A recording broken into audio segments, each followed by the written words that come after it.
on his way. Devil is on his way. Devil is on his way, motherfucker. The devil gonna make you pay. Fall to your knees. Devil is on his way. Fall to your knees. Devil gonna make you pay. Fall to your knees. Devil is on his way. Motherfucker, he's on his... Mountain Murders is an Appalachian true crime podcast. Listener discretion is advised. The show contains graphic language and depictions of violence. It may not be suitable for all audiences. We say fuck a lot. Have yourself a Mountain Murders Christmas. May your knives be bright. May all the blood flow out of your victims in the moonlight. Oh, well, that's wrong, though. It's a very true crime Christmas. Yeah, but we support victims' rights and we hate the killers. Well, I was just trying to make a nice true crime themed Christmas song. Don't at me, Dylan. Did I at you just now in person? Don't offend me or to be like, I'm here to offend you. Well, actually... Fuck your feelings, Dylan. It's the holiday season. I'll say Merry Christmas if I want to. Hey, you say Happy Holiday, you bastard. Don't forget everybody else. What about Kwanzaa? Welcome back to Mountain Murders. I'm Heather. And I'm Dylan. And he's dressed like Santa right now. I'm Holiday Dylan, and I will be appearing all evening. Yeah, he's got on his little mistletoe belt, and he's ready for you to come sit on his lap. Tell him what you want. That's all I have on. Really inappropriate. Yeah, and you know what happens? When I sit down, you can't... Why we can't have people over. When I sit down, you can't see my belt. We're in quarantine still, but yeah. Oh, my gosh. Dylan, I have got a great true crime episode for us today. You do. This is a good story. Now, we typically try to stay away from the super saturated stories that everyone has heard, but this one is so fascinating. And once I started digging into the research, I learned a lot that I didn't know about this case. So I'm excited.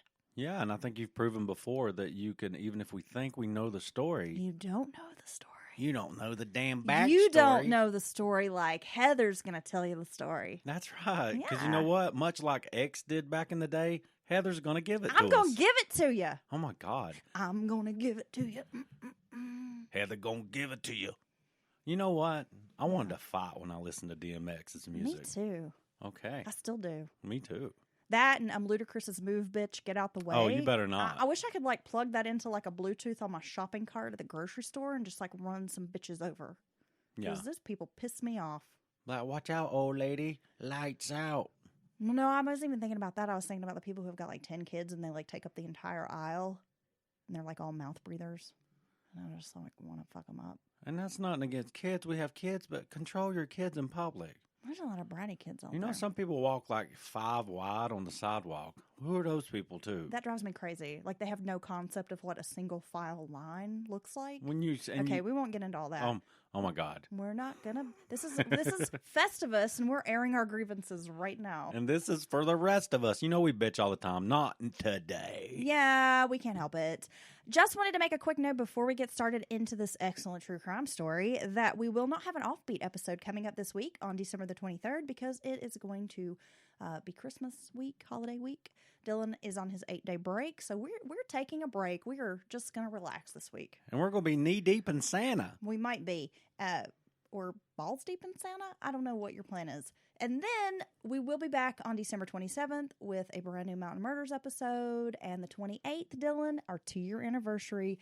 Throw up a high five across the table. Hey, I might get a jug to celebrate that one. That sounds good. Maybe we'll have to do like a virtual live show to celebrate our 2-year anniversary on Patreon or something. Oh, we can be taking some sips. Yeah. Okay, let's get into this, Dylan. Are you ready? It's a long story, a lot of details. But I must announce a very important sponsor of this very episode. Yes, Miss Erin, our newest patron on Patreon. Oh yeah, give me an E, give me an R, give me an I, give me an N. Erin, whee! Ooh, Yeah, she's just like a little herky and yeah. She's number 1. Yeah, I'll put my finger up. She's number 1. Yes, Erin is our newest patron, and this show has been sponsored by her, and thank you so much, Erin. We're sprinkling this show. I've got my spirit fingers out, sprinkling it with holiday spirit right now. Oh, I thought you was going to say you were sprinkling it with Erin. I was like, you don't even know her like that. No, I'm sprinkling it with her holiday spirit because she sponsored this episode. Okay, I'll see. Look, it's a magic trick. Just be quiet. I said your fingers were doing magic. Yeah, are you ready? Yes. Okay, hush your mouth when you're talking to me. Let's get started. Pamela Wojas was born August 16th, 1967 in Windham, New Hampshire, to parents John and Linda. They moved to Miami, Florida for a stint. And a typical Leo, Pam needed to be the center of everything, including everyone's attention. Is that how Leos act? Yeah. Have you known any Leos? Yeah, I know a lot of Leos. And that's how they do? I'm actually like a Leo rising, so that would make sense because I like to be the center of attention. Oh my God, you are boisterous. Yeah. Well, she spelled her name Pame, P-A-M-E, but you pronounced it Pam. The E was silent. No. What? That just seems like some, A pain like in the you're- ass move? yeah, because then you got to explain to everybody that your name's not Pam. Because that's just going to be come on, it's Pam with an extra E. Well, again, Pam has to be unique and different and the center of attention, so she likes explaining that to people who are asking. Oh my God, I didn't even think about that. Right? Okay. Okay. A middle child, Pam grew up with a lot of luxuries. Her dad had worked his way up the ladder to finally being a pilot with Delta Airlines. Very impressive. Yeah, it's a rather prestigious job even to this day. Pam and her siblings had piano lessons, dance lessons, and they traveled all over the world. Her parents, who were working class, had definitely not experienced such privilege, and they really strived to create a feeling that these kids would never want for anything. I think a lot of parents feel that way. Yeah, I think You that's always want better for your kids than what you had growing up. most parents. A lot of them. Nowadays, you hear people talk crazy about the next generation, but What do you mean? well, it's like the first time that you see resentment and people not actually wanting the next generation to have it better and easier and all that than them. Well, you say that, and I drive by the local high school, and there's like 15 brand new BMWs in the parking lot, so I don't know what the fuck you're talking about. Maybe you're right. Not me. I want my kids to have less. I'm like, oh, yeah, you're getting a shitbox car. Yeah, that's right. Yeah, get used to that $400 car. Well, I didn't have no car. Yeah. See, they'll have it better than See, I had it. right. My car was $300, so your $400 car is better than mine. So, see, you got it better. Your car had wheels on it. Yeah. I had a magic carpet. A natural leader, Pam was often known as a take charge kind of kid, organizing dance routines to be performed at school and such. Like, everyone looked up to her. So not only she's kind of a performer, doesn't mind being center of attention. You know, you're going to notice her if you walk into a room, you know, that kind of person. Like having, you think she'd be maybe loud, not loud in a bad way. Are you describing me? Yeah. Yeah. Yeah. Maybe. I mean, That interjects she's themselves confident into and, people's situations energetic. and Yeah. takes over the situation. Yeah. Okay. By 1980, crime in Miami was increasing, so the Wojas felt it was time to get their kids out of town. They wanted a more small-town feel, slower pace of life, so they relocated when Pam was in 8th grade back to Windham, New Hampshire, which is just south of Derry. Windham was more of a Tony community. The family moved into an 8-room ranch house that was located on an acre, and they owned a Cape Cod-style house on Mohawk Island since 1976, so on weekends, they would head out to the lake. Yeah, I'd say 1980, 81 Miami was probably pretty like the Wild West. That's when they had the disco coke. And all the coke and all the violence Yeah. associated with that. Yeah, I just think of like, what is that movie, Scarface? Yeah. Yeah. Like that was Exactly. what's happening. Everybody's just like at the disco, like dancing to Donna Summer and like doing some blow and like shooting each other up and chainsawing each other in the bathroom of like some cheesy hotel. Yeah, I bet that happened every night. I was born too late. Derry, New Hampshire might be called a bedroom community. It's the kind of affordable suburban oasis where Boston commuters can raise a family.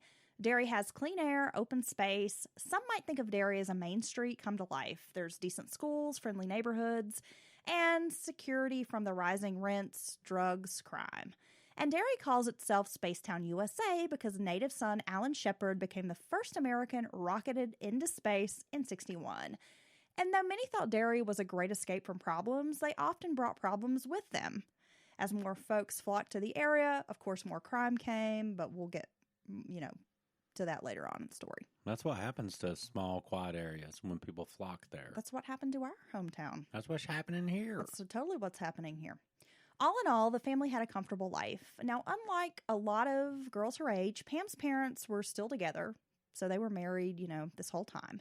And her mom was very active in the kids' lives while her father was busy at work. And though Pam wasn't, I guess to an extent, spoiled, her father also believed in hard work, and he often used tough love to teach her a lesson. Well, and that's good. That's a good balance in a situation like that, I think. A little tough love, tell them how it is. Actions have consequences. Well, one of her friends in the book that I read, which I'll talk about that at the end, what my resource was for today's episode, was discussing that they had headed out on a little road trip at some point when Pam was in high school, and she realized her tires were bad and called her dad I need you to put new tires on my car. And he's like, well, I guess that means you can't go. You should have recognized that before the trip. Yeah. Well, yeah, and that's a good principle or a good point to make. Pam was a cheerleader, a Spanish tutor. She was on the Winter Carnival court, which is, similar to homecoming. Honor roll student. Her parents raised overachievers. Pam worked at a bakery and a Dairy Queen from the time she was 13 years old. She was a neat, tidy kid. Her room was immaculate. She kept her clothes color coordinated in the closet. And for high school, Pam attended Pinkerton Academy in Derry. It's a public school, though technically a private institution, and it served kids who were wealthy, but also farmers' kids. So it was just kind of a mix of students. And Pam quickly found her place among the most popular at her high school. She was class president her sophomore year. Friends knew her in high school, said she was always pulling some antic for attention. She just always joking, pranking, anything she could do to make herself the center of attention. She volunteered with elderly nuns, but deep down, she was insecure. And she often used cutting remarks and insults to make herself seem cooler or feel better about herself. Oh. Well, sometimes I think it's happens a lot that, people that are really loud or boisterous and all this maybe might be a little insecure. It's like a mask. Yeah, it's like a defense mechanism of sorts. Some even noticed a kind of anger inside Pam. She was possessive of boyfriends, boys she liked, and even the ones who didn't return the same affections. If she liked a boy and would sort of stake her claim, I like him, she was really possessive, even if he didn't reciprocate. Give hell to other girls that even talked about him or something like that in Yeah. her general area. Yeah, or would confront a girl you're going on a date with him, I like him. Oh my God. Yeah. That's a little bit crazy. Though she was a good student, she was the kind of kid who could pull straight A's without much effort at all. Her dad said she had this amazing ability to never study, but always make straight A's. Well, some people just got it. She loved Van Halen and earned a reputation for being a bit promiscuous in high school. Her nickname was Seka, Seka, after a porn star. Oh. And though Pam had this all-American girl image, she was a bit of a wild child. At one point, Pam thought she was pregnant while in high school, and her group of friends called themselves Little Dolls as a spin on the 1980 film Little Darlings. Did you ever see that movie with Christy McNichols? And No. I never saw that either. No, I don't put think that on so. the list. Is that like an early version of Mean Girls? I don't think so. Or they... I think maybe they were just sassy. Or they were bad girls. Maybe. Ooh. In 1985, that's why we should watch it. Put it on the list. Oh my God, we're going to watch it. Okay, in 1985, she spent a semester at the University of Florida, where her older sister Beth was attending law school. Then she transferred to Florida State University, where she studied media. Pam dreamed of being a television news anchor. When Pam was home for Christmas that year, a friend invited her to a party thrown by a guy named Gregg Smart at his parents' house in Londonderry. Gregg's parties were kind of famous around town. There was always cocaine, pot, booze, sex, rock and roll. I used to throw sex and rock and roll parties back in the day. You did? Yeah. Yeah, you can order a kit. It just shows up on a big truck, and they just have sex and rock and roll, and then they have drugs. They sell it on Amazon? And beer. You just have to type in the Dylan Packer party kit? Yeah. Oh, cool. Yeah, early 90s, baby, do it. In the early 90s, you were throwing a sex, drugs, and rock and roll party when you were 14? Yeah. Okay. Yeah. All right. Well, that's the only time you can get away with it. Though Gregg attended Londonderry High School, the former Pinkerton folks headed to his New Year's Eve party. Immediately, Pam was drawn to Gregg, mostly because of his hair. It was long and reminded her of John Bon Jovi. Oh, wow. He must have had some incredible hair. I saw a photo. I mean, he did have quite the mane. Well, because I will say, like John Bon Jovi or not, he had a freaking mane. He did, yeah. Yes. He was like that Pantene hair. Oh, my God. Gregg was a ladies' man, and unlike Pam's high school boyfriend who had been an athlete, Gregg was a wild boy, which kind of drew Pam in. They spent the next few weeks sledding, hanging out, going to movies before she returned back to college in Florida. When she left home after Christmas break, Pam was smitten. But Gregg didn't seem as keen on Pam, and he had another girlfriend. Pam gave him an ultimatum at one point, saying, "It's her or me." And he said, "Well, see you later then." We was just hanging out, girl. Damn, you talking about marriage and shit. And I just thought we had some fun, Is that how you would speak to ladies who were more interested in you than you were in them? I'm ashamed of you, Dylan. I'm disappointed. Well, I mean, but You see this face? I'm not going to I'm be disappointed. You do well. You give me that a lot. That look. Yeah. Yeah, it's like our cat looks at us. You heartbreaker. Very disappointed in you.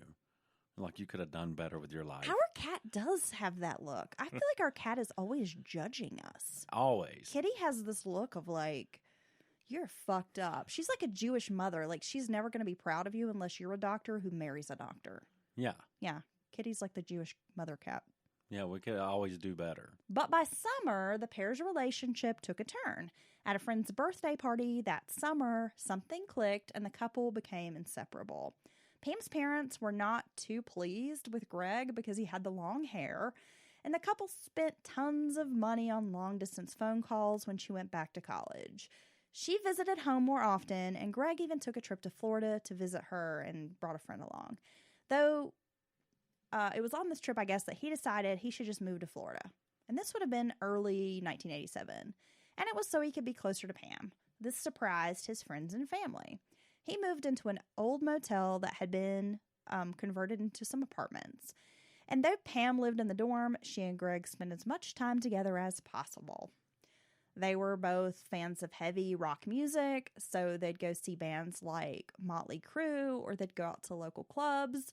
They would hit up Disney World, Busch Gardens. I mean, it seemed like they were really living like their best young lives together in the Florida sunshine. They're living La Vida Loca. They are. I mean, really. Yeah, it's the 80s. It's like wanting nothing but a good time. Like Poison's just their soundtrack. Oh my God. All those, I mean, if you like that kind of rock, I mean, that was the heyday. Dude, I should have been born earlier. Motley Crue, Def Leppard. I still love all that. All that stuff, bruh. Yeah. Yeah. Would you go see the old version of them touring?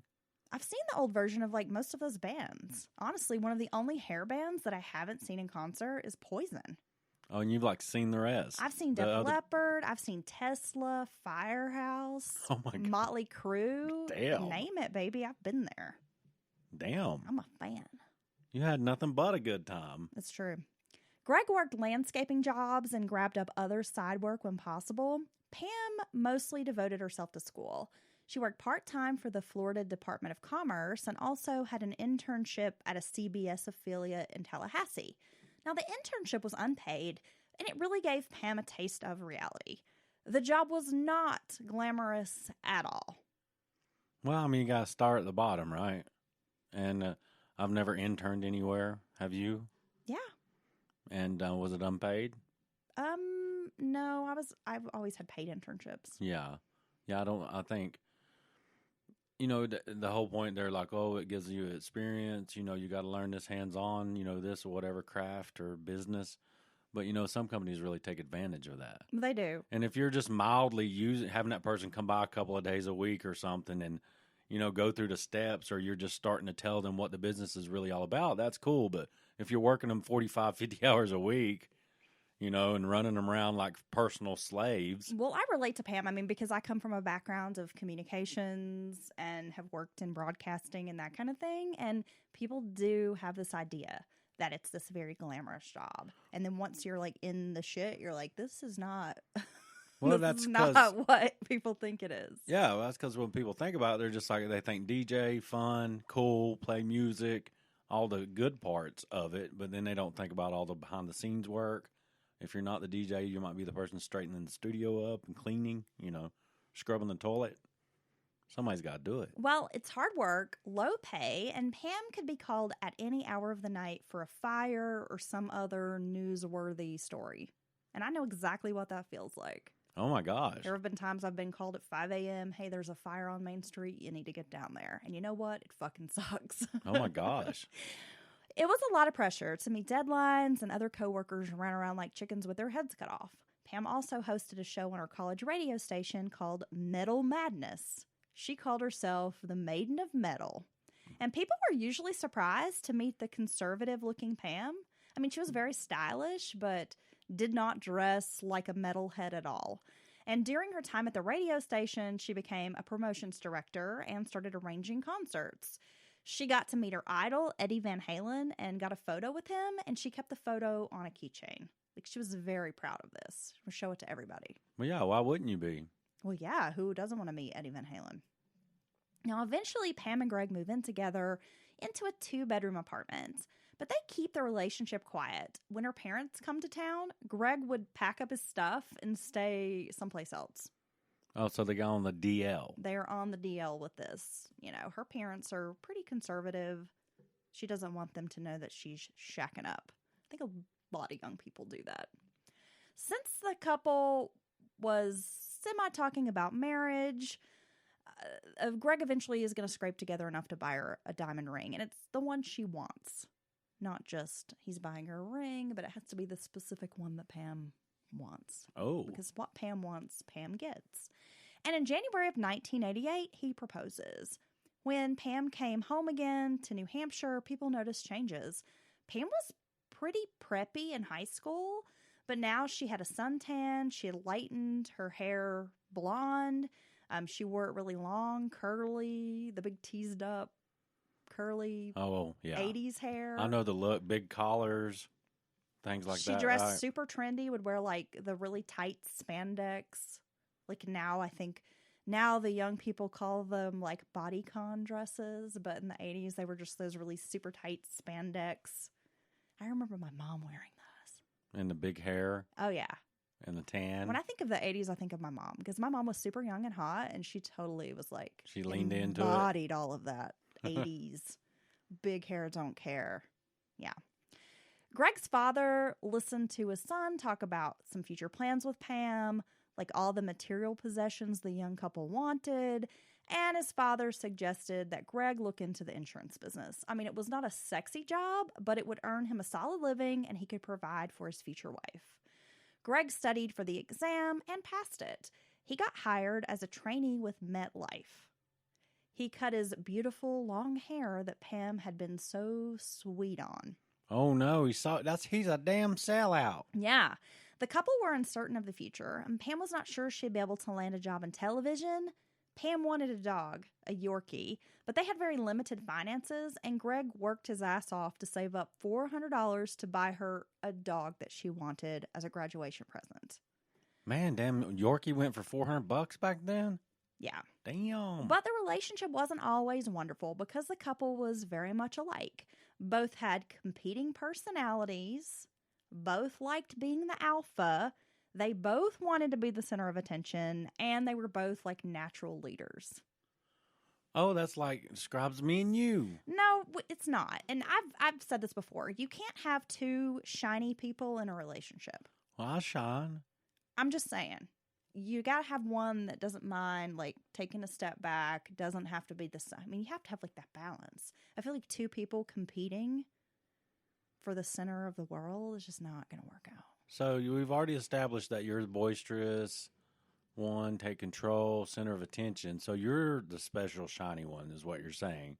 And I'm just like some freaking window dressing. Dylan, you know you're shy. I'm not shy. You don't like to get up in front of people. Well, I don't want to get up in front of people. You don't want to be on stage. But look, I'm here talking to our listeners.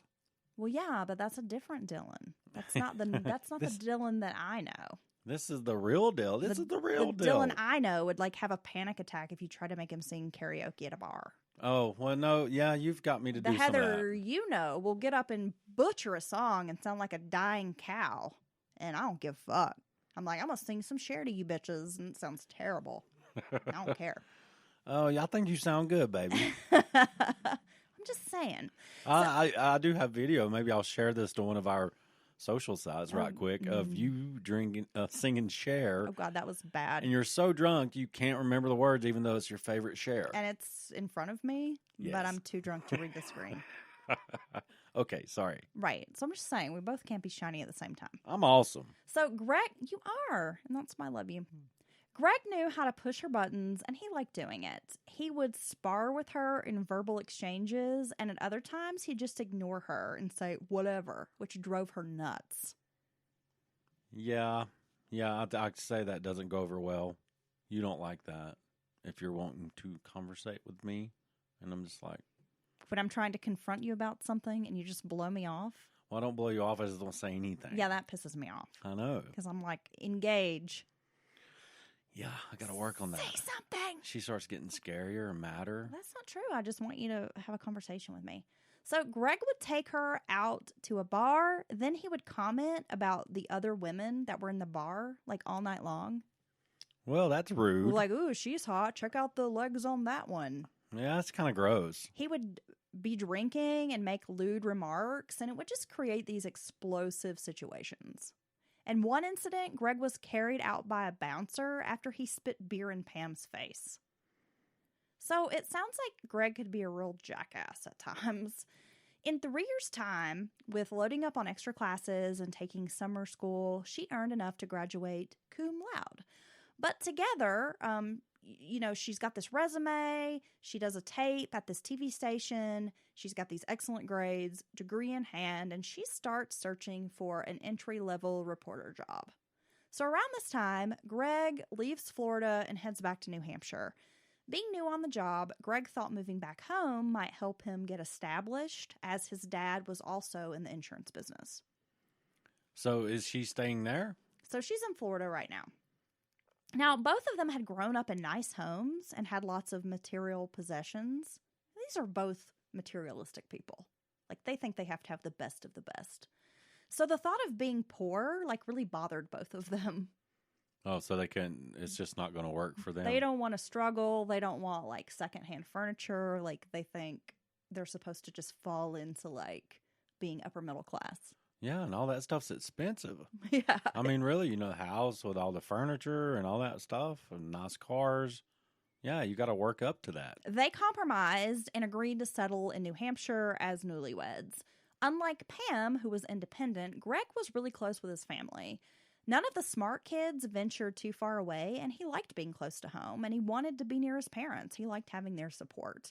Pam was happiest in the warm weather by the beach, but Gregg really loved the cold weather and the snow. Oh, so they got some pretty opposite likes. They do. It seems. A swirl of emotions surfaced in Pam. She was graduating, getting married, and moving. Also, her television prospects, they were dwindling. The hard truth was she was likely going to have to put her ambitions on hold. The only TV studio near her home in New Hampshire rejected her. And if she was married, she couldn't chase down reporter jobs and be available to relocate at the drop of a hat. It was really hard for someone like Pam to accept this. Well, I was thinking going back to, she had just graduated, top of her class, done, internships, had probably a decent resume to get in entry level somewhere. New Hampshire is probably not the best market for the type of job she's worked her ass off. I mean, she's done school, graduated in 3 years instead of 4. So that's quite an accomplishment. She's interned at a TV station, had a radio show, worked part-time. I mean, she really has busted ass for her dreams. Right. Moving back to small town New Hampshire, probably not going to be a great market for, you've experienced a similar thing. You have this, communications and all that, but there's just nowhere around here just going to hire. No, it's true. There's very few jobs. Extensive resume that's fairly impressive, I would like to think, but I can't get a job around here because there's nothing around here. Yeah, so and it if just you sucks. do get a job at a radio station or anything like that, they're like, yeah, cool. Here's $8 an hour. Here's $10 an hour. And you're Yeah. like, Jesus. Yeah, I know. Well, she was tasked with choosing between Gregg or pursuing her dream job, and she chose Gregg, which was much to everyone's surprise. Pam had talked about nothing but being a media personality for much of her life, and she'd worked so hard and was really ambitious. Setting that aside for Gregg was shocking. Well, she must have really cared for him. Pretty soon after moving back to Wyndham, she was hired as a new media center director with the school system. So at 21, Pam seemed to bring a fresh perspective to the job. She was enthusiastic, motivated, and willing to learn. It was a good fit for Pam, and she felt it was a better alternative to being a news reporter. She had a secretary, state benefits, and was earning about $22,000 a year. Which you got to think, this is the 80s. It's pretty decent money. Well, yeah, I mean, Gregg has a job, and she has a job, and, together they're going to do all right, back then. She spent time putting together stories with the school's video equipment, writing press releases. I mean, sure, she was no Diane Sawyer, but, she's getting to do what she likes to do on a smaller scale. Gregg started his insurance job. He had a natural confidence and self-assuredness that made him a great prospect. I mean, he was a quick learner and soon became a star at the office. The couple lived with their parents, though Pam's parents charged her rent, until they could save up money for a wedding and a place to live. Now, and finally, it was January of 1988 that the couple moved into a rental condo on Misty Morning Drive together, which was less than a 5-minute walk from Gregg's parents' house. And it was near Pam's old high school. So they're very close to his parents, basically living just next door. Yeah, you know how street. You know how that goes. Pam's parents were concerned about the upcoming nuptials, even going as far as calling Gregg's parents to discuss the marriage. The Wojas were concerned that Gregg lacked a college education and that he wouldn't be able to provide the kind of life they felt Pamela deserved. She was a college graduate, after all, and had grown up accustomed to a certain lifestyle.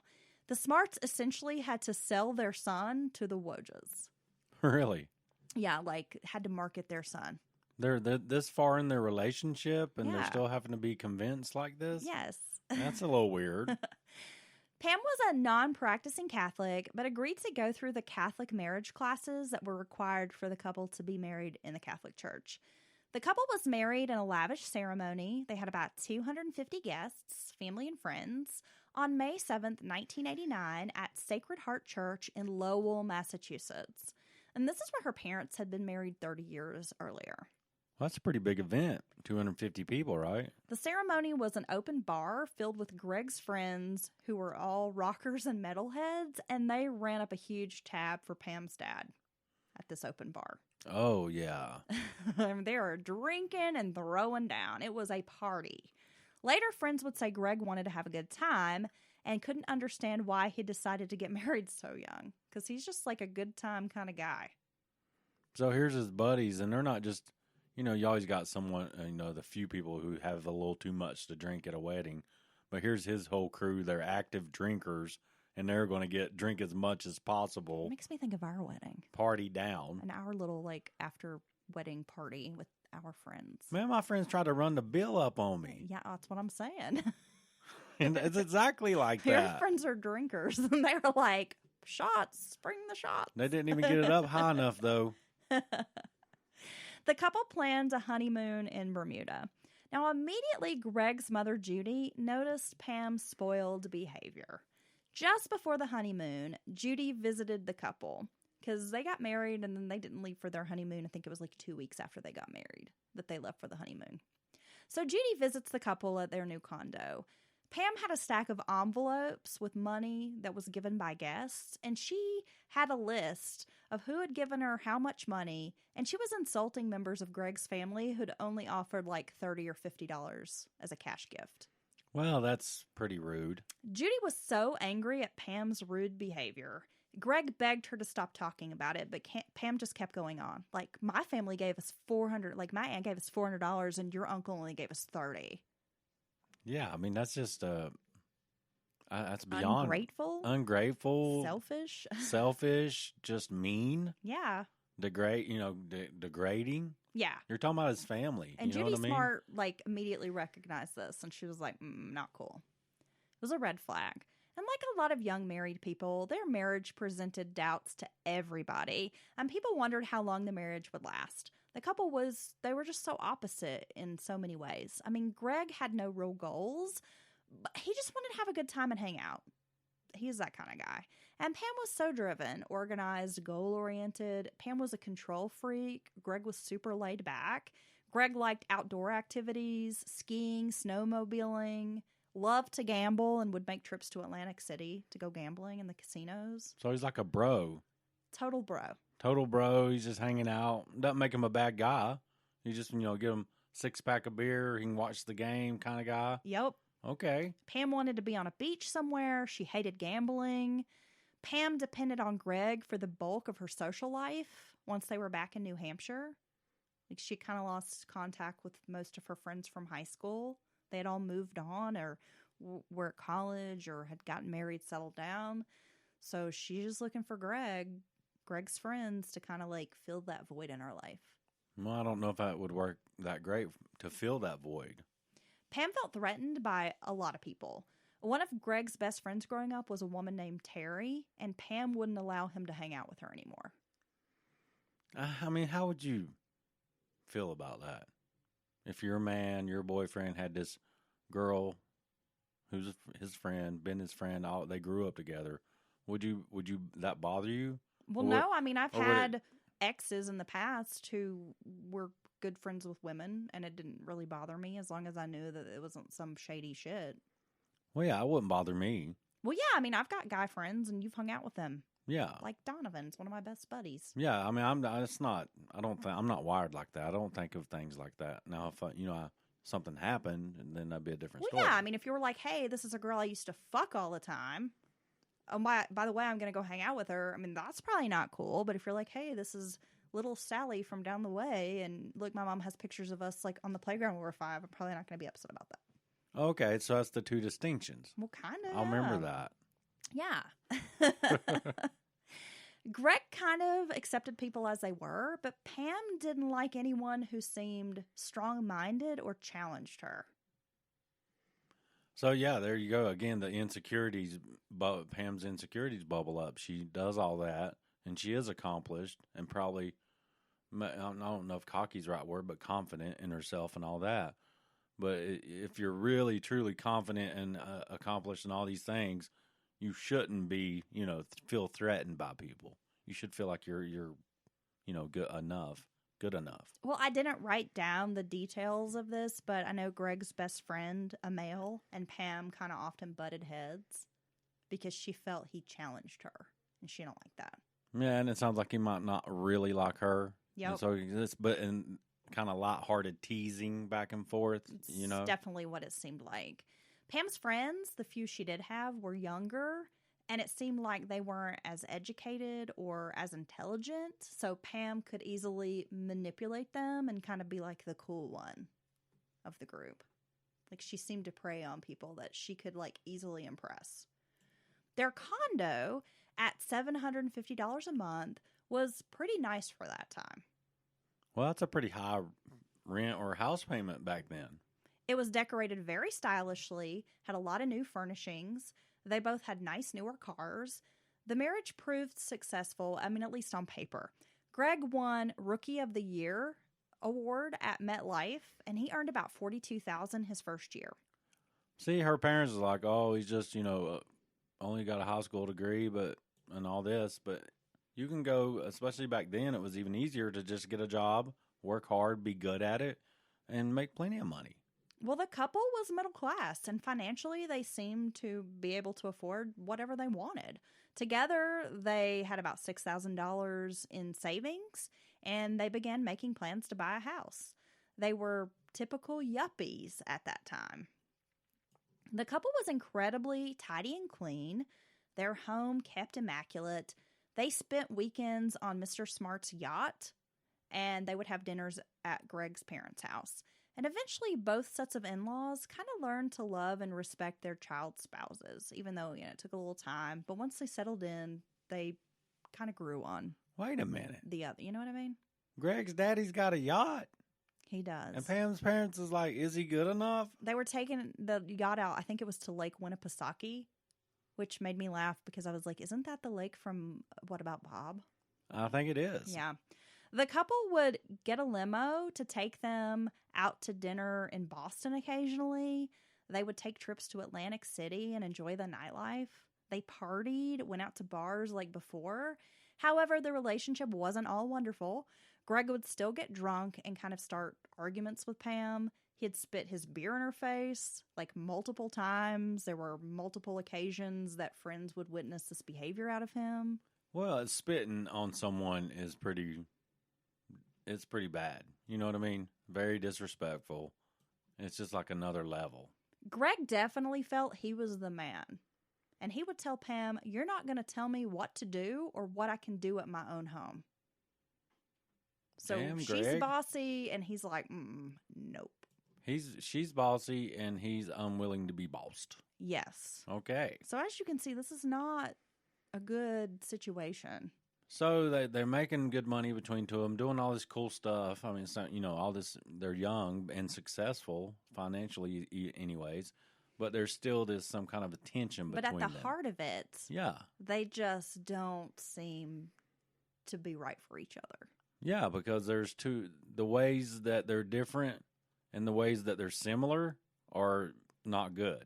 If that makes sense. And they both seem unwilling to work on, like, improving their marriage. Right. So if I was Gregg... It's not to say that they're not right for each other. I mean, it does sound like maybe they're not, but they're also both not really putting an effort to, like, try to make it work. So Gregg's writing a to-do list on their relationship, and he's like, step 1, stop spitting beer in her face. Yeah. Okay, I'm going to work on that. Pam, I want you to know that after tonight, I'm going to stop spitting beer in your face. And you spit beer in her face. Yeah, pretty much. I think that's what happens. So, yeah, I mean, relationships aren't perfect. And a relationship can evolve into something, even more special and closer together. But you have to put work in, right? I don't know. Do we put work into this relationship? Well, no, ours is natural. I was going to say, I think our relationship's pretty perfect, and we don't really have to work at it. No, but I mean, and it's not. Because when people are like, relationships are hard work, I'm like, they are? Because this just seems very easy to me. Yeah, well, we just hang out. It's like hanging out with your best friend. It is. Yeah, it is. Yeah. On May 1st of 1990, 6 days before their 1-year anniversary, Gregg is murdered. Oh, my God. The end. Okay, I'm just kidding. That's not the end. Is Gregg murdered? Yeah. Oh, shit. No, that part's true. Okay. Now, the scene appeared as though Gregg walked in on a burglar. Why is that such a weird word to say? Burglar. He got burgled. He got burgled. That's actually a and he was word. Shot in the process. It was about 10 p.m. when Pam pulled into the Misty Morning Lane driveway in her 1987 Honda CRX, which is about one of the most 80s cars I can think of. It is. She parked in the garage, and her husband's 1989 Toyota pickup truck was parked out in front of the unit. The front door light was off, and when Pam stepped inside, she immediately shrieked so loudly that neighbors could hear her. A neighbor called 911, and she kept yelling, "My husband's on the floor, I need help," and started running around to different condos and knocking on the door asking for help. So when the police arrive, they find Gregg lying face down on a blue carpeted floor. His feet were still positioned on the foyer tile, and he was wearing his blue suit that he worn to work. There was a small bit of blood on the carpet, and the place was ransacked. Clothes everywhere, drawers tossed, VHS tapes were just thrown. The actual tape part pulled out of the cassettes. Oh, my God. They stole the VCR and Just stuff. madness. Like, this place was trashed. Man, can you imagine what we used to go through with VCRs? But it was still the coolest. I would hate when they would eat tapes. It was the coolest thing ever. Yeah. It was the worst when you put it in and it's not been rewound. Or if you would, watch a movie so much that it would just start being all, laggy. Yeah, if you had to rewind it when you put it in, that was the longest 2 minutes. And they would charge a fee if you would return a video that wasn't rewound or whatever. They got the rewinding machine up there. And they were pissed off if they have to put it in there. Kids today just don't know. They're like, be kind, rewind. And they don't know anything about that. Oh, my gosh. However, a closer look revealed to investigators that the scene looked incredibly staged. There was nothing of value missing or taken. Now, immediately after discovering her husband's body, Pam raised eyebrows and red flags. She was more concerned about the whereabouts of her dog than the fact that her husband was basically, lying in a pool of blood on the floor. Why can't people stage a burglary scene any better? It's not impossible. You can't go way over the top. You can't leave items of obvious value they're easy to carry off, sitting in plain view. You got to get those. I mean, it's not that hard, people, but time and again, laziness. they fuck it up. They're not committed. But I guess they're not committed to committing a thoroughly good crime. That's true. Sorry. You got to pregame it. You got to have a little bit of a plan. But I think that in these instances, oftentimes they've killed someone. And people are dumb. And therefore, they're all kind of all to hell about that. Pam was helpful in assisting investigators. She offered up a list of names to detectives of those who had recently been in the condo. Police felt Gregg knew the killer. While authorities investigated, they asked Pam to refrain from doing interviews or speaking to the press while they were working the case. And about a week after Gregg's murder, Pam donned her favorite bright blue dress and sat down with a reporter to talk about the case. She couldn't help it. She revealed all the crime scene details. No interview was turned down. Well, see, that could be, so her husband's been killed, and the cops are actively investigating it and wanting her help and cooperation, and that what she's doing right there could hurt the investigation. Officers finally demanded that Pam not be told anything else about the case. Yeah, because they need to keep this close, some of these details to prove if if someone's guilty, all these reasons that and she shouldn't be concerned about talking to the media. She should be distraught and worried about who killed her husband. Pam is soaking up the attention.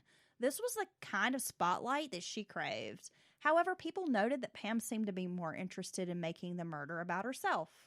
She was very schooled professionally in public relations, and she was spinning Gregg's death into this sort of like marketing campaign. Really? Yeah, just very, matter of fact. She showed no emotion. Talking about the tragedy, she would say things like, "I'm just taking it all in stride," as though her husband's death was just like this minor hiccup in her life. And so it's not just an interview or two. She's actually thinking, what else can I turn this into? How much more attention I can get? How many more interviews? It seemed to be the case. Oh my gosh, Pam. Family and friends observed Pam's bizarre behavior days after Gregg's death. Like, she placed a towel over the bloody spot on the carpet where he'd been gunned down. She carried on stepping over the towel, acting like everything was fine, walking through the condo. Other family members, like Gregg's parents, were so disturbed by the blood that they could barely even enter the condo, much less walk over the towel. Well, yeah, there's where your son bled out and died. Pam packed up Gregg's belongings and handed his stuff off in trash bags, which was something else that his loved ones thought was disturbing. Well, I would think so, wouldn't you? Anytime someone passes and they clear all their stuff out of a home or house, sometimes older people die, like someone's mom or dad, and it's like they can't clear that damn house out fast enough.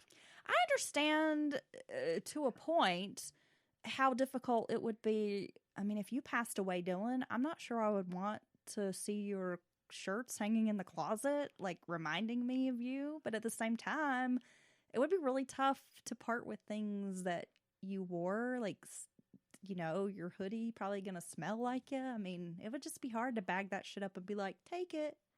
Oh, well, I guess I didn't. I guess people do react differently to these types of situations. I didn't think of it like that. I mean, I do know people who want the stuff removed because it's just it's so painful to look at. Well, yeah, I their guess loved ones' when you belongings. you look at it from that aspect, then it's understandable. I've never been in that situation, so maybe I shouldn't judge what people do. You're gonna hand off all my dresses. No, I'm gonna keep all that stuff. You're gonna be like, Heather has quite an extensive collection of pinup dresses here. I'm gonna sell these all on eBay for a lot of money. You do have a lot of nice stuff with tags on it. Yeah, I know.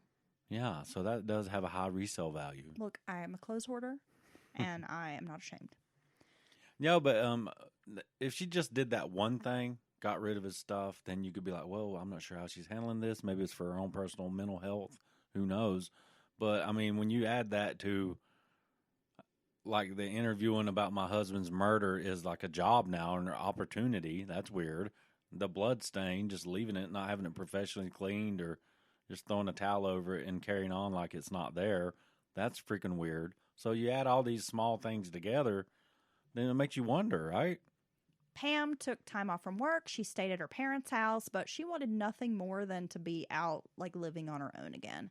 She quickly wanted to start searching for a new apartment, and when she did move out, she asked people to help her move, but when they show up to help her, there's actually nothing heavy to move, and it was basically a clear out of like everything that belonged to Gregg. So the whole reason she's gotten these people to come over to help her move was just to get rid of all the stuff that belonged to Gregg. Okay. And people noticed that. Thought it was odd. Within a month, Pam was trying to trade in her CRX for a Trans Am or a Camaro, telling the car dealership she had gotten $140,000 from Gregg's life insurance policy. Oh, so she's cashed in. Friends invited her out of the house, kind of hoping to cheer her up, and Pam was more than happy to go along. She went out to bars, nightclubs, she was drinking, dancing, hanging out. People noted just how footloose and fancy-free she seemed. Well, it's a wonder that the insurance paid out, because oftentimes, if it's a murder investigation, they wait to see who killed the person, make sure it's not the recipient of the I almost said annuity, but the insurance money. Make sure they aren't the ones that killed him, because they're obviously not going to pay him for that. One night, Pam jumped up on the bar dancing. She grabbed a mic and started singing with the band. You know, just hard partying here. She hit on her ex-boyfriend that she bumped into at the bar, gave him her number, and said, "Come by and see my new place." Damn, Pam. Her strange behavior was puzzling to witnesses who said she didn't act like a woman who just lost her husband, especially not to murder. But police had no leads. There were a few theories that surfaced. Phone records showed Gregg made some calls to a gambling junket service that had ties to organized crime. So perhaps Gregg had gambling debts. Oh, I didn't. I forgot Gregg likes to gamble. His gamble, everybody knows he likes it. He goes to Atlantic City and things like that, right? So, yeah, that could be a possibility. Gregg had also recently been to a party where there had been a lot of drugs. So some speculated that perhaps Gregg was using drugs and maybe had gotten in with the wrong people. I like that you're just staring at me. Well, I was trying to think something to say about drugs, but I'll just let it lie. A story surfaced that Gregg had gotten an ex-girlfriend pregnant, then refused to pay for an abortion, and he had been threatened by the girl's father. Had the chickens finally come home to roost? Well, see, these are all, except for the drug thing. I mean, I think that's just where, like, square people is just like, oh, drugs. You know, they instantly think there's violence and guns right around the corner when you just did some drugs at a party and had a good time. But no, these other things are pretty good possible motives. Although there were these theories, the investigators didn't have any hard evidence. It was all just gossip, rumor, speculation. Then on May 14th, a call came in to police. An anonymous female caller relayed to a detective that Pam wanted Gregg dead so she could get insurance money. Well, that's probably going to pique their interest. The caller said the police needed to speak with a minor, a 15-year-old girl who would have more details. When pressed, the caller said the girl's name was Cecilia Pierce. Cecilia lived in Seabrook, New Hampshire, and was a student at Winnicoonet High School, where she was Pam's student intern. Oh, so now I bet their ears are perking up on this. Project Self-Esteem was a drug and alcohol program serving as like an outreach to at-risk teens. And it kind of provided them like alternatives to just hanging out and doing drugs. Cecilia was part of the program. Some other guys, Billy Flynn and J.R. Latmore, volunteered to join the program. Now, Billy and J.R. were not the kind of kids who actively joined school clubs. They were like gearheads who liked heavy metal music, and they had a reputation as being kind of rough trade, small-time thieves. These were mullet-headed Hesher kids, and they wore like the ripped-up acid-wash jeans and just exemplified like that 80s Hesher kid. What's a Hesher kid? This is that like a black little Melhead Oh, kid. so the black T-shirt crowd. The black T-shirt crowd, as you would call them. Okay. Billy was a really quiet boy. He wore a leather jacket, had long hair. So 15-year-old Billy Flynn was born March 12th, 1974. His mother, Elaine, had once wanted to be a model, and now she cleaned houses for a living and spent most of her time working. She had 3 boys to provide for, and the Flynns lived in a basement apartment. At school, Billy was a quiet kid, but at home he had a lot of rage. Now, Billy's father was an ex-biker who was really hard on his firstborn son, and from the beginning of the Flynn marriage, it was tumultuous.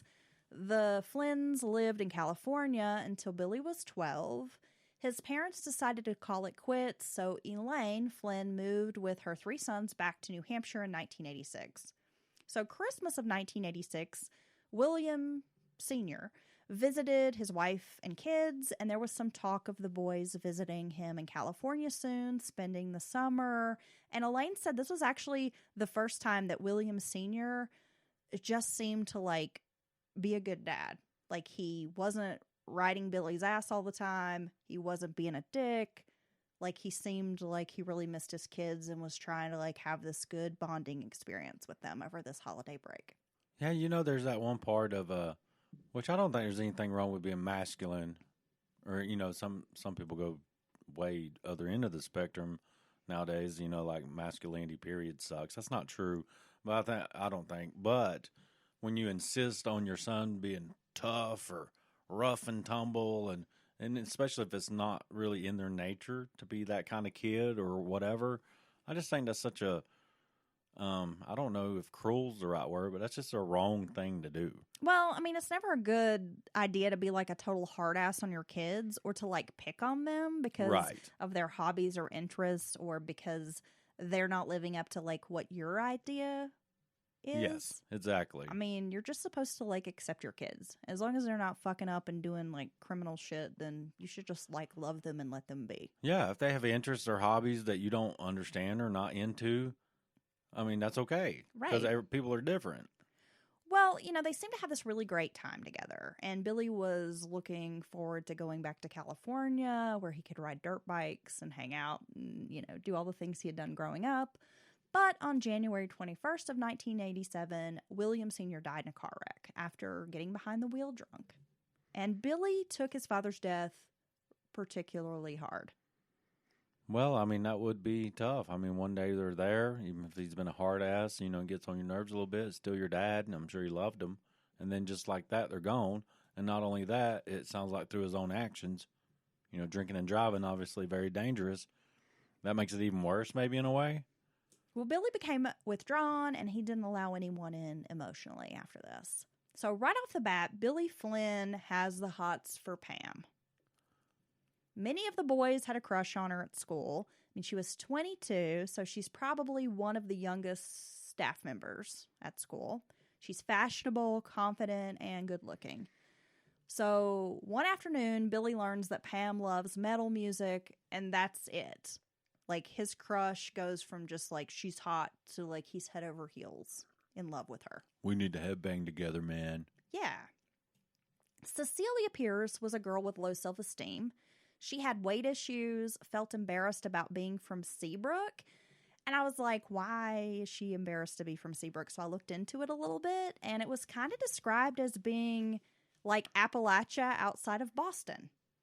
Oh, really? It's a lot of working class family clans who, I guess locals kind of call them like a little bit hillbilly-ish. Hey, there ain't nothing wrong with being a hillbilly. No, but you got Boston, you know, big city type, and then this is more country. Family's been there for generations. Exactly.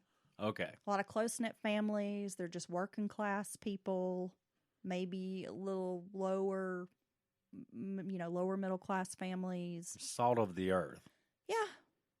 And Cecilia, who lived with her 2 working class parents, really looked up to Pam. I mean, she'd never known anyone like her. Her mama was too busy trying to put food on the table to be glamorous, and Pam, in Cecilia's mind, was glamorous. So Cecilia and Billy basked in Pam's glow. And one day, Pam suggests that Cecilia be her intern. Oh, I bet she was really happy to try that out. This meant that she would get to spend time working on the school newspaper and other special projects that Pam put together. And the pair began spending lots of time together. And Cecilia liked that Pam treated her with respect and as an equal. Like, she didn't treat her like you're just some dumb kid. She listened to her, valued her opinion. Well, yeah, and she sounds like she looks up to it and kind of idolizes Pam a little bit. Maybe, you can do that in a healthy way, in a way. And so, yeah, I'm sure being treated like an equal and something, was really special to her. So through this project, the self-esteem project, Cecilia and Billy, they're both two lonely kids. They didn't really fit in, and they saw Pam as this just really cool adult, and she wanted to spend time with them and give them attention. So they were eating it up. And then one day, Cecilia found a flyer on Pam's desk, and it was from the Florida Department of Citrus, and they sponsored a high school video contest every year. Well, excited for a chance to spend more time working with Pam, Cecilia suggested that they enter a video. So Pam and Cecilia went to work recruiting kids who would take part in the project. Cecilia's best friend Karen volunteered, and Billy wanted to be part of it, and they were the only takers. So this small group met on Saturdays and began planning this video. Pam would drive them around in a school van to different filming locations. They spent hours and hours together hanging out at the beach and various spots to create a 2.5-minute video that would win no awards. Oh, win no awards? Oh, well, you know what? They had fun. They did.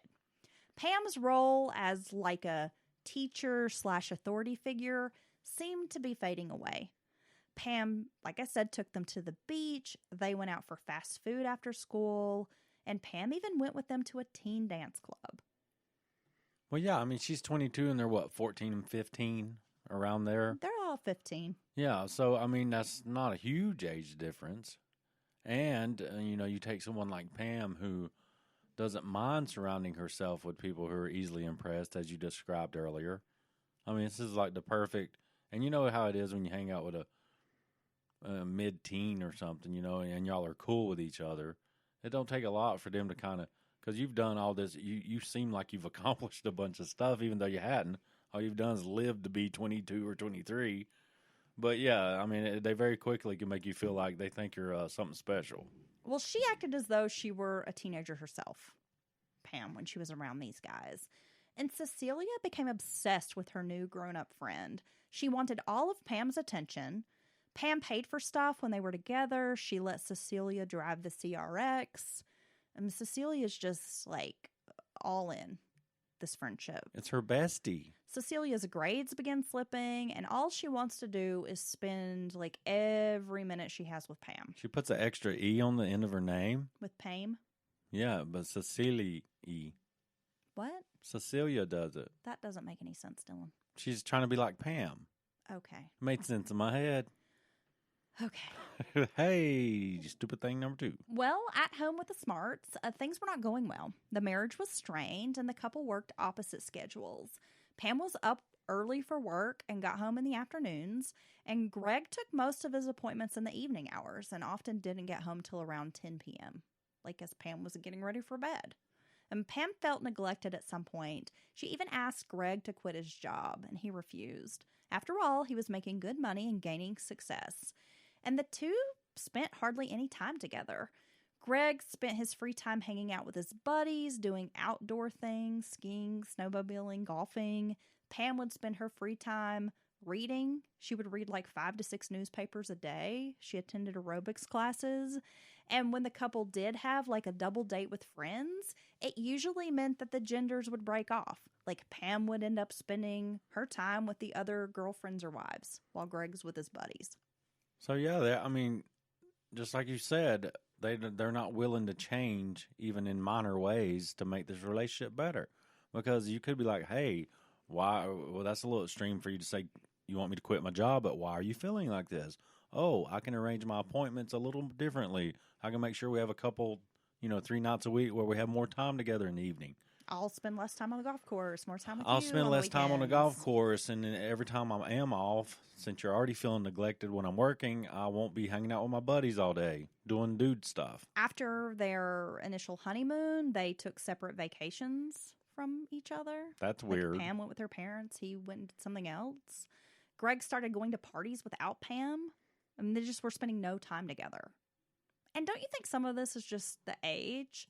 Like, it's just a certain immaturity, like that, as you get older, you learn the ins and outs of relationships. You're more willing to compromise, more thoughtful. Yeah. Oh, definitely. Because, I did not these exact things, but, some similar things and maybe be unwilling to change my behaviors, even if because I don't see anything wrong with what I'm doing. You know what I mean? Even if it is, I want to go hang with my buddies and, play video games or play on a computer or something after work. But you should maybe go home and, hang out with your woman or your man or your dog. Well, let's pause for a moment, Dylan, and take a quick break to hear from our sponsors.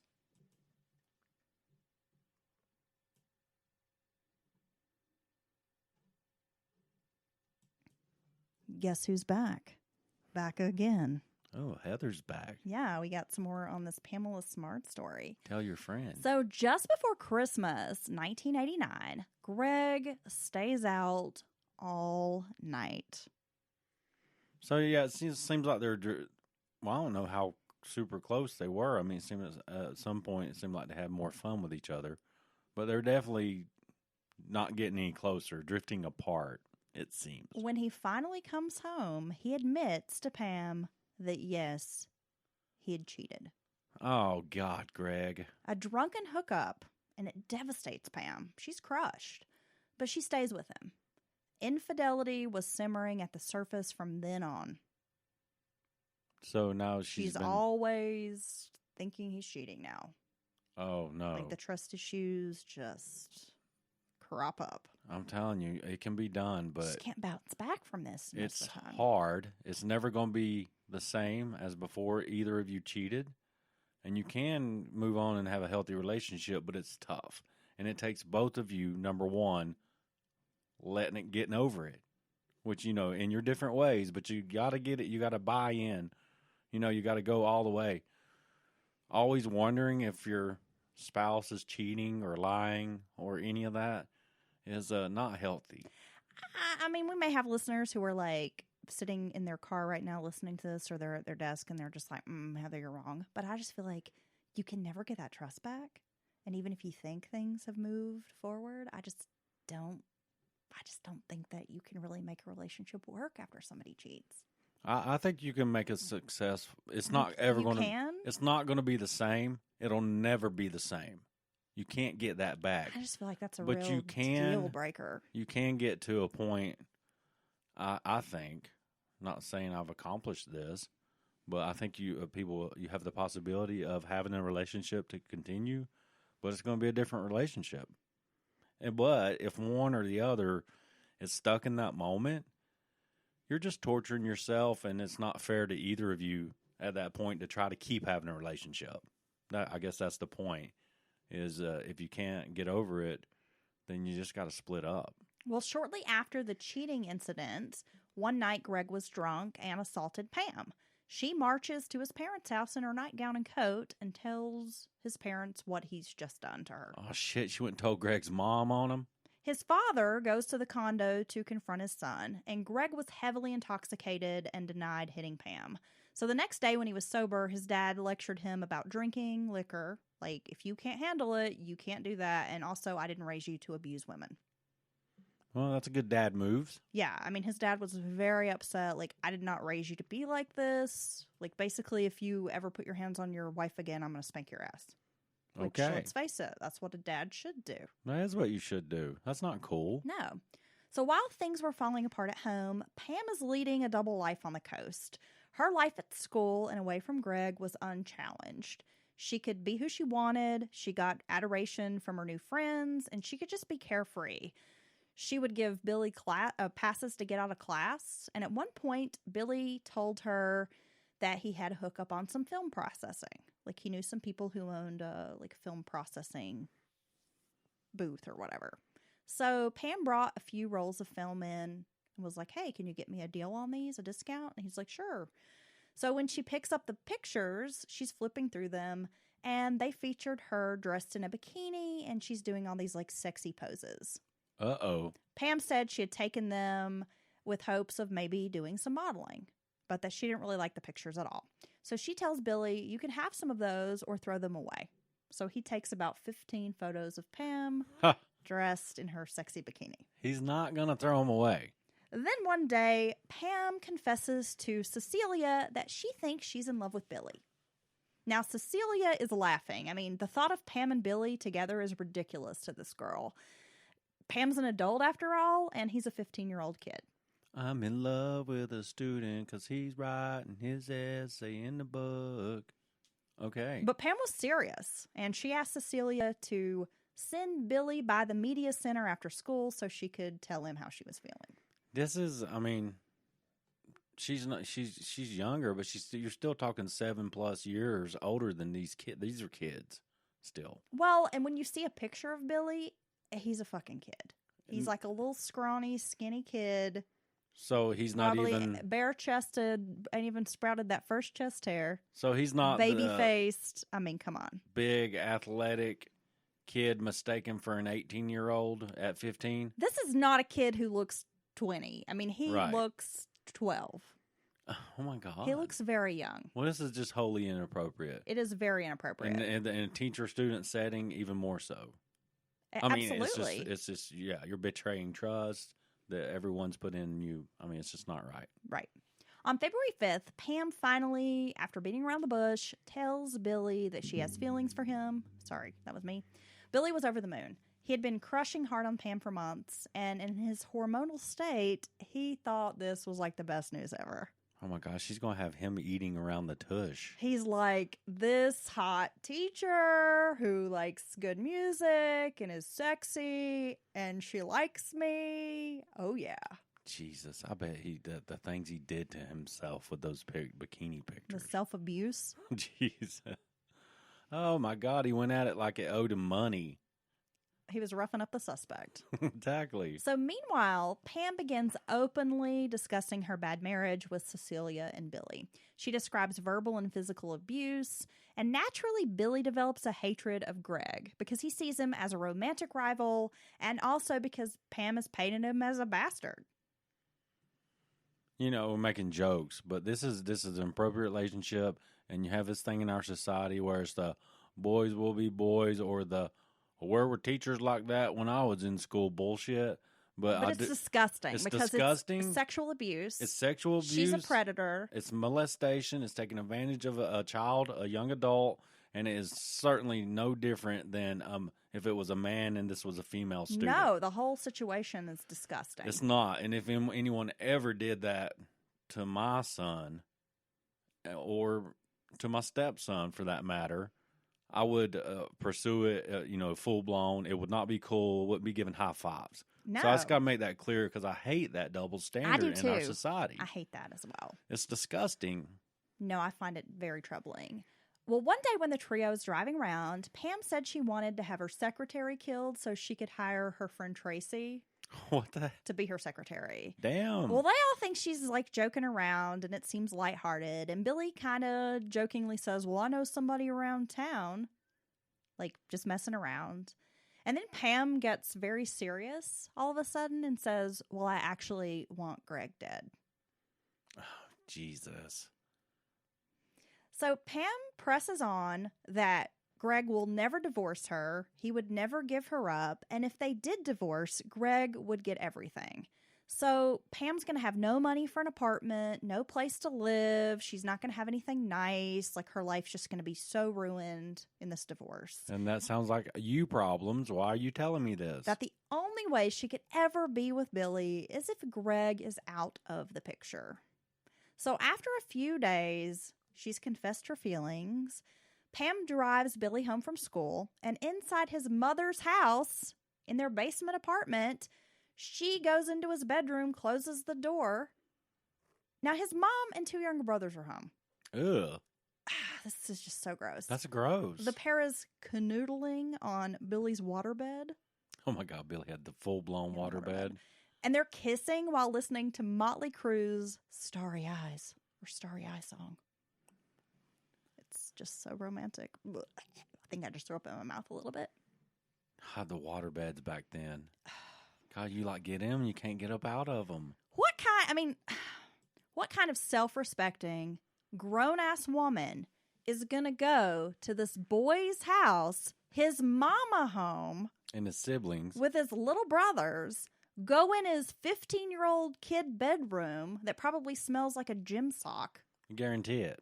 right? It smells like a stank. And roll around on his crusty waterbed sheets that you know he been doing some nasty something with them photos that you gave him. So she rolls around on the waterbed mattress, and then they're like her bikini photos are like stuck to the side of her cheek and shit. Popping in a Motley Crue cassette tape Yeah, on his little boom box. cutting herself on his blankets. And you're just making out and like Yeah, rubbing and touching on each other. that's And he's a fucking scrawny little 15-year-old boy. What is wrong with this chick? This is. I mean, it's just. I mean, that is ballsy for one, and so inappropriate on so many levels, and just gross. And it's like you don't even have respect for yourself. Like, what are you doing with this kid, dude? No. Well, and I was like, what? I mean, what was his mom thinking? And I guess his mother was under the impression they were working on some school-related project for this self-esteem group or whatever. Mm-hmm. But I'm sorry. No grown-ass woman, educator, staff member at the school, I don't give a fuck, is going to come to my house and go in my son's room with the door closed. Hell no. Like, what the hell? No, you're and not I'm doing not that. blaming this mama, but I'm No. just like, I would be more up in their business. Well, y'all can work on that in the living room. As a matter of fact, this is weird that you even come to the house. Y'all and work on this at it. school. Yeah, there you go. School time. In a proper setting. Yeah. And you know, the only good thing about waterbeds like that, I know is that kind of waterbed Billy had. What kind? That's the one with like the wood sides all the way around. Do you think it had like the headboard that Yes. had the little shelves Yes. and you could stick like your little I was gonna toys say, or whatever? You on got those? storage. You got the little sliding door. The couple of drawers on the either end, and you can make them warm. They had the heater in them, and in the winter you crank that heater up, and like the whole thing would be toasty warm. I don't have a waterbed. Maybe I want a waterbed. You need a retro waterbed. I feel like a waterbed would not be good for my lower back. I'm too fat to sleep on a waterbed now. I feel like you would bust our waterbed. I wouldn't bust it. How do you have sex on a waterbed? I don't know. Hey, listeners, if you've ever had sex on a waterbed, email us, mountainmurderspodcast@gmail.com, and let us know how that works, because I just feel like there's too much. It's a lot of, like, seasickness or something. I bet that's where the saying motion in your ocean comes from. Probably. Okay, let's get back to this. So, during this moment, while they're in his 15-year-old stinky bedroom, probably surrounded by, like, bean bags and, like, I don't know, Transformer toys, she asks him if he's ever seen the film 9.5 Weeks with Mickey Rourke and Kim Basinger. Oh my God, that's so sexy. I thought she was going to ask him if she's ever seen a woman's vagina. Have you ever seen Fatal Attraction? I really thought you were going to say that. Because I'm going to murder your pet rabbit. No.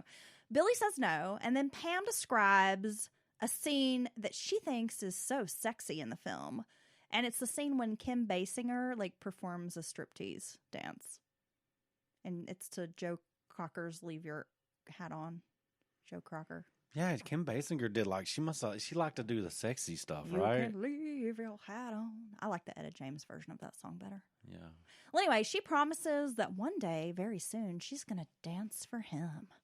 Seduction in motion. So this seems to be active manipulation of young Billy. You think so? Yes, it's... I think you're just mad because no one ever offered to sexy dance for you, Dylan. Where were those teachers at when I was in high school? No, I just meant in general. You were like, nobody ever 9.5 weeks danced for me. That's not true. And can we agree that Mickey Rourke got rougher around the edges the older he got? Well, yeah, he was boxing and he got his face all busted up. But back in the day, Mickey Rourke was hot. Yeah, young Mickey Rourke meow. is pretty sexy, Yeah. I must say. But older Mickey Rourke is been through the ringer. No, he has, but he's still an amazing actor. I mean, come He on. is The Wrestler, Sin City. Oh, dude, what was that? Animal Factory, where they're in prison and he's playing like the gay dude, but he's all big and muscly. I like Mickey Rourke. That was incredible. I mean, sure, his face is a little gnarly now, but the man's what, in his 60s? He's a badass. Yeah, I like him. I think he's a good actor. So by Valentine's Day, Pam invites both Cecilia and Billy to spend the night at her condo. Now, Billy tells his mother he's going to be at a friend's house. Gregg is out of town skiing with friends, and the trio watches 9.5 Weeks. Now I feel like we should watch this film. Put it on the list. It's going down. Afterwards, Pam lures Billy to the bedroom where she dresses up in a teal and white negligee and dances to a Van Halen song. Oh, my God. You think it was hot for teacher? It was. You think it was hot for teacher? Maybe it was the ice cream man. I don't know. It was that trashy. I know it was that trashy girl dance. Which she one? did to it. What like the Tawny Katane? Yeah, like White Snake, but she's doing it like on her waterbed. Yeah, and I'm not saying trashy in a bad way at all. You know, it's an aesthetic. I like my women a little on the trashy side. I do too. And but yeah, I know that Zach dance she's doing. So what that drunk girl's doing, like at the bar, she goes and one of these songs comes on and she starts doing that dance at the jukebox, right? And then she starts doing it with her back still turned to the room. Then she like turns and like really goes into it. Yeah. And then stumbles like 2 or 3 steps and spills beer on somebody and causes a fight. But yeah, you know the move, right? No, I don't, because my dance move is always the like one where I grab my leg and like go around in a circle. You do that. My hip hop dance move that's really bad. You do that. So I don't know anything about dancing sexy. I dance awkwardly. So I want don't you know to what you're dance talking for me like Jamie Lee Curtis in True Romance. So can we put that on the list? I can dance for you like Chris Farley on Saturday Night Live. Oh, when he's Chippendales with Patrick Swayze? Yeah, I can totally do that dance. Okay, I'm sure you can. Oh, I'm sorry. We're being long-winded. It's a big story. Yeah. Yeah, I'm sorry. Okay, so she's getting down to her Van Halen song, like probably twerking before that was a thing, shaking that big hair all around, getting some whiplash up in the room. So at this point, Billy's about to die. He's turned on. And the two consummate their affair. Well, she completes the molestation of this child. Yeah, probably like 30 seconds in, and yeah. So Billy, who claims he was a virgin, was of course blown away by the sexual encounter. What is his? I'm trying to figure out what Billy's mom's thinking. Like, well, she thinks he's at a friend's house spending the night. Oh yeah, I forgot. Now she's lured him away from home, where she can have him all to herself. Now, afterwards, Pam tells him they probably can't do this again because of Gregg. He doesn't go out of town very often. She then reaffirms the notion that they have no choice but to kill Gregg, take him out of the picture, so I can continue to rock your world with my favorite Van Halen album. Okay, you're young, you're 15, but I know for a fact, I was already working at 15. You mentioned murder to me, I'm like, fuck no, I'm not doing that. You know, you can put your boobies back up and leave. I'm not killing someone for you. Oh, wow. She just got a boobie out, guys. After the Valentine's weekend, Billy and Pam were fucking like rabbits, mostly in her car. Super classy. Pam is acting with rampant immaturity. She's supplying him with alcohol. She's driving him around everywhere, kissing him in public. They're trading sexually explicit love notes. Oh, my God. Of course, 15-year-old Billy can't hide his permagrin. And, of course, when people are like, what are you so fucking happy about? He's like, it's because I'm sexing up Pam. Yeah, and the sex is great. Kids never going to not talk about this. No, they're always going to tell. They're always going to tell somebody. And then brag. The kids are going to talk amongst themselves after someone tells them something like that. You know, most of them is going to be like, yeah, right. And then, you know, some are going to be like, well, you just don't know. Spring is in the air, and Pam is craving freedom. So she keeps asking Billy and Cecilia if they have any ideas where she can find a gun or they can find a gun. And Billy tells his friends, I'm looking for a gun, and goes on with basically divulging the murder plot. No way. Everyone kind of thinks it's just crazy talk. Like, oh, yeah, she broke you off a little bit, and now you're just being stupid. Pam cries and says things like, you don't love me, to Billy because he isn't acting fast enough. Man, this is drawn out over, you know, a period of time. It wasn't like, you know, this all happened very... Who would invest that much? I mean, I just... that's what kind of person would keep on and on like this? Not only have you had sex with this minor, which is totally inappropriate, and it's molestation, in my view, you're trying to get this kid, this little scrawny kid, to kill your husband, and then think that plan can somehow work, and everyone be quiet and shit. You got this kid out here looking for a fucking gun now. How's this supposed to work out? Well, his friend J.R. Latime, I'm not sure he says last name. It's Latime. Sorry. Latime. Well, he decides that they can steal his father's .38 pistol, and he agrees to be the getaway driver. Billy then employs his buddy Randall Fowler to help them. So he's got like his little gang of friends. Everybody's got their role to play. So on May 1st, plans are made. Pam will be at school until late, the staff meeting, and the boys lay in wait outside the Smart condo until Gregg arrives. They ambush him pretty quickly as he enters the condo. They force him to his knees and demand his wallet. Randall holds a knife to Gregg's throat while Billy takes out the pistol and puts a bullet in Gregg's head. Damn, Billy. Within 2 weeks, investigators receive the tip that they need to go speak with Cecilia. When detectives finally speak to her and get the story, she agrees to wear a wire while talking to Pam. Pam incriminates herself naturally. So on these recordings, which are going to later be used at trial, Pam urges the girl to lie to investigators. She says, if you tell the truth, you're going to be an accessory to murder. And in one exchange, Pam says, what good is it going to do if you send me to the fucking slammer? To this kid. Damn, Pam's cold, ain't she? Smart later said that those taped conversations were actually part of an investigation she was conducting. Okay. Okay. Even if that's true, you're still making incriminating statements, Pam. She was pretending to know more than she did, and she even had a friend back this up at her trial. Oh, so she's trying to find out some answers too. She's a secret agent woman. So she's trying to figure out what's She's going on gonna as double well. cross the double crossers. It's a fucking triple cross? Yeah. Oh my God. Now, Mr. Latime, JR's father, phones police to say he thinks his gun may have been used as a murder weapon, and he turns it over to police. There you go. Another kid, letting the kid posse make this plan. That's how guns work. They can be traced, and any normal law-abiding citizen. Well, I'm really glad that this kid's dad wasn't like gonna go to bat for his son and was like, take this and test it. I think my kid did something stupid.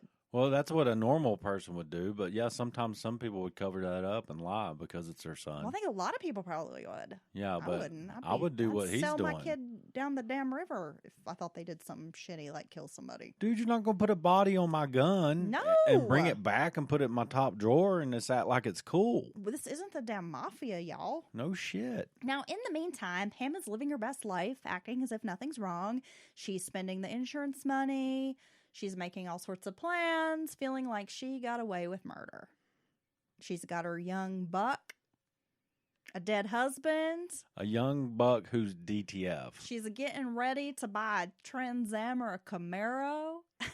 She got the money, the insurance money, so she really does think, she seems a bit narcissistic and all that anyway. She thinks she's gotten away with this. Do you think so? So Pete Randall and Vance, or JR at the time, they told classmates that they had been involved in this killing. They eventually turned themselves in, and they plead guilty after agreeing to cooperate. They tell investigators that JR had bought bullets with money that Pam had given him.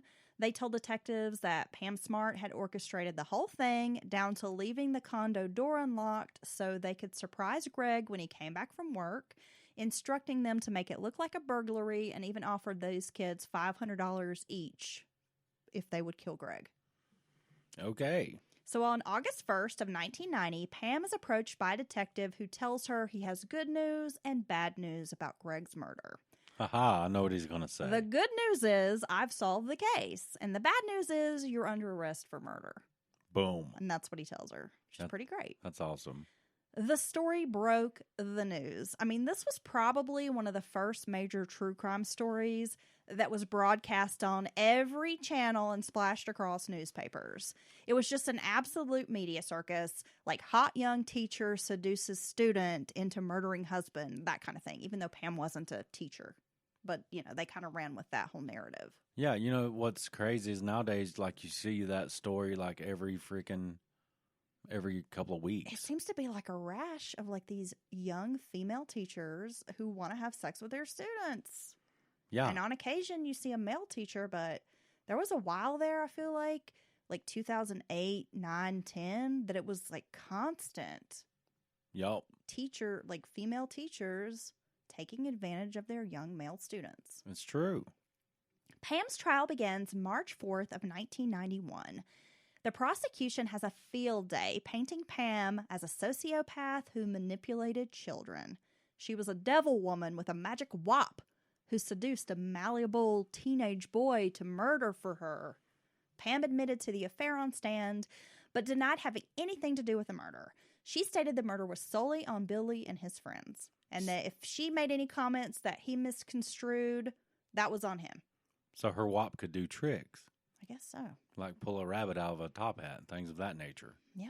Wow. Pam's behavior throughout the trial matched the narrative that she was an ice queen. She shed no tears in court, as opposed to Billy Flynn, who cried openly on the witness stand. She now says she was raised to be stoic and that she cried privately during the trial. Pam also says that Billy was not a virgin. She claims she was the inexperienced one.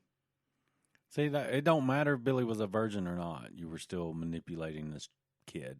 So. Well, she claims she was the inexperienced one, and she was just too busy working in high school and college to be promiscuous. And then she married Gregg. So she'd really never been with many people at all. So instead of all the other guys around your age it could have been, it had to be this scrawny Billy. Yeah, I mean, she's basically trying to paint it like she was naive and she was taken advantage of by this 15-year-old kid. I'm afraid you could almost sell that narrative back then. Pam stated that Billy had a problem remembering where reality began and the movie 9.5 Weeks stopped. Oh, the one that you told him all about and did a sexy dance and then watched it with him. The trial lasted 14 days with the jury returning a guilty verdict. Pam was sentenced to life in prison without the possibility of parole for being an accomplice to first-degree murder, witness tampering, and conspiracy to commit murder. She is currently serving her sentence at Bedford Hills Correctional Facility, which is in New York. And while in prison, she's accrued 22 disciplinary infractions. She's completed 2 master's degrees, and she campaigns for women's rights in prison. Damn, Pam's out of control in prison, ain't she? In October of 1996, Pam was attacked by 2 inmates who claimed she'd snitched on them for being lovers. She had a plastic plate inserted in the left side of her face after the beating. Like, it was that bad. Oh, I thought you meant they did that during the attack. I was like, holy shit. No, they beat her. They basically beat the shit out of her, and to the point she had to have like a plastic plate, like cosmetic surgery. Oh my God. Yeah. Now, in 2004, Pam sued Bedford Hills for sexual harassment and rape. She accused a correctional officer of raping her and also taking like sexually explicit photos of her. Okay. She was awarded $23,875 in a judgment. Oh, well, maybe there was some merit to that. She continues to gain support from some women's groups who feel she was railroaded and she deserves to be released. Pam complained in a Washington Post interview that I read that she isn't allowed to wear her wedding ring at Bedford Hills, saying that the ring means something to her. She says, "I'm still married after all." Yeah, no. No, you ruined them kids' life. You manipulated them. You killed your husband. I think she's a psycho. Instead of doing, just getting divorced. I mean, whatever. If you read interviews with Pam, and we're talking recent interviews, there's an HBO documentary. I'll talk about that here in a minute.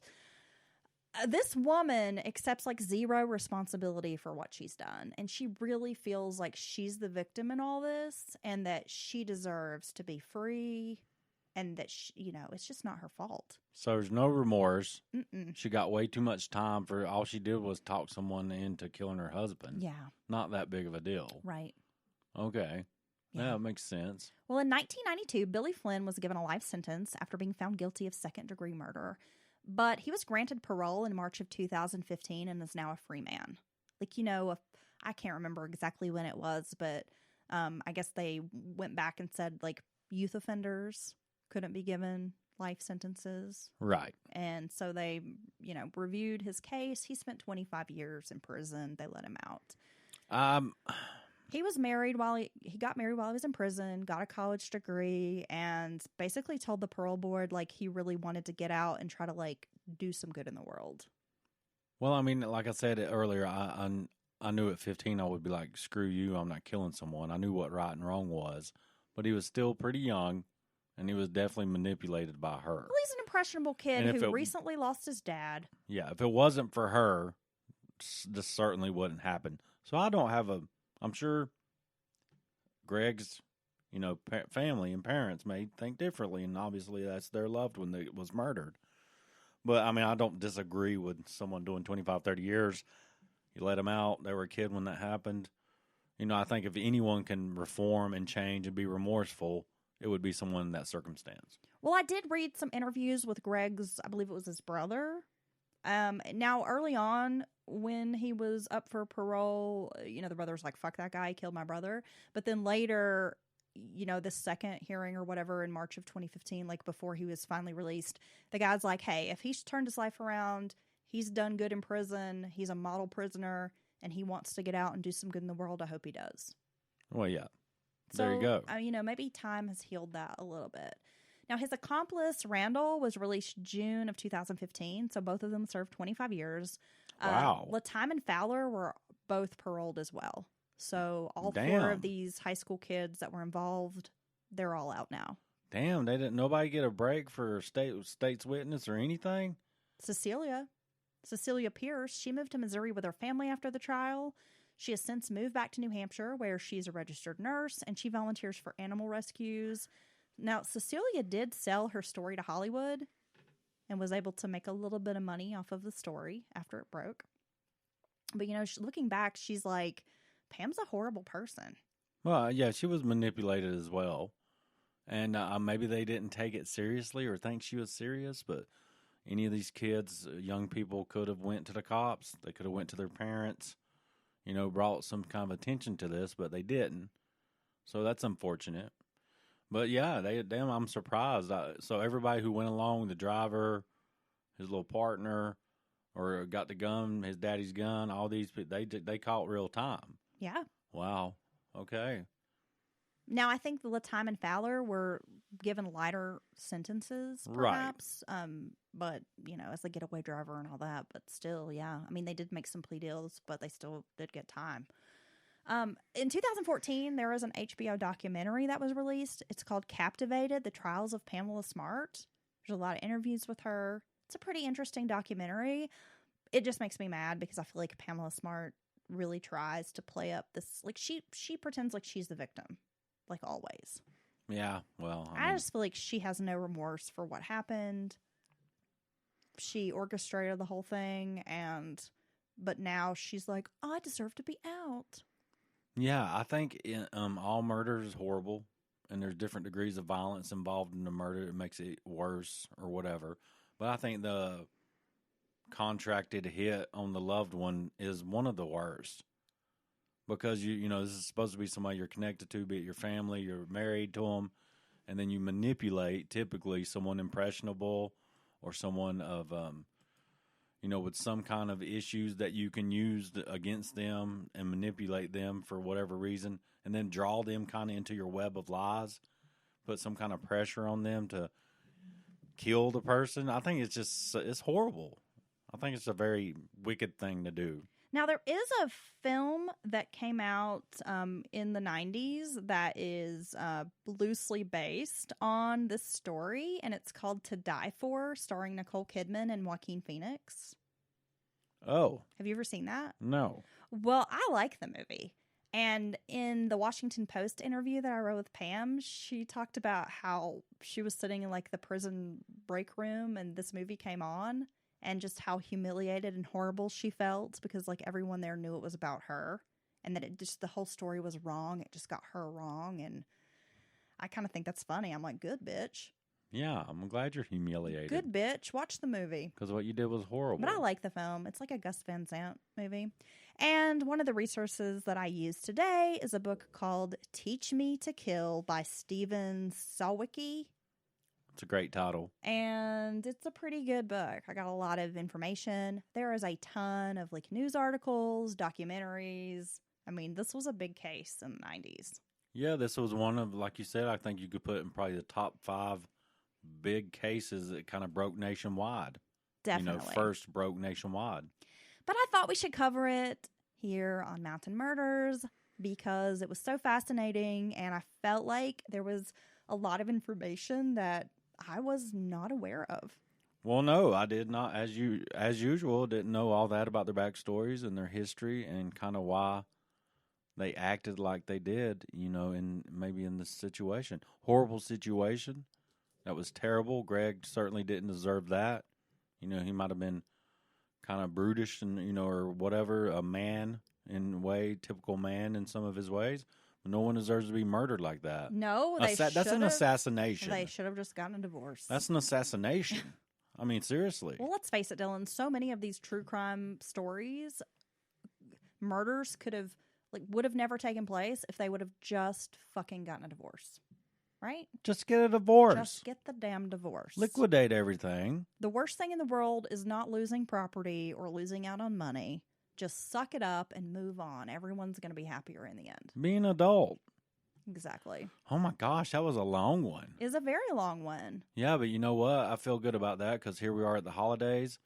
And so we get a nice, juicy episode for our listeners. Yeah, maybe you're traveling, so this is something you can check out on your way out of town. Or maybe you're trapped at home and you don't want to listen to your in-laws, so you just pop in the earbuds and listen to the True Crime Podcast. Just check out. That's right. Or maybe you're spending the holidays alone in quarantine. You're feeling a little lonely, so Dylan's soft, soothing voice just makes you feel better. Yeah, I'll be like, turn the volume You're down. like, I'm spending Christmas with the Packers. Turn the volume up. Okay. Lean closer to your speakers. Sit on it. Oh. Sit on the speaker. And I will rumble you. Oh. You could break that speaker. That was like a Howard Stern thing, right? He had that porn star sit on the speaker. Yeah. And he was humming and shit into the thing until he supposedly might have an orgasm. Yeah, I remember that. But I don't think I could do that because I think I'd be cheating on you, wouldn't it? Yeah. Yeah. Okay. Yeah, it would be. It'd be Okay. terrible. So I'm going to pull back from the speaker, get off that speaker. Did you say you were going to pull out or pull back? Pull back off of this speaker. Oh, okay. Because Well, I had it real close. Dylan, that's a little too much. So, Oh, sorry. thanks for tuning into this episode of Mountain Murders. Of course, you can always join us on Patreon, patreon.com/Mountain Murders Podcast. Dylan's getting all antsy over there. He keeps bumping the table and bumping the mics and making all these weird rackety sounds. I'm sorry. Santa is going to buy you a restraint. He's going to get me some coal. No, he's going to restrain you so that you have to sit still in that chair when we podcast. You can't be all participating in aerobic activity over there. As she said, you can find us there on Patreon. Loads of extra content, and every episode is ad free.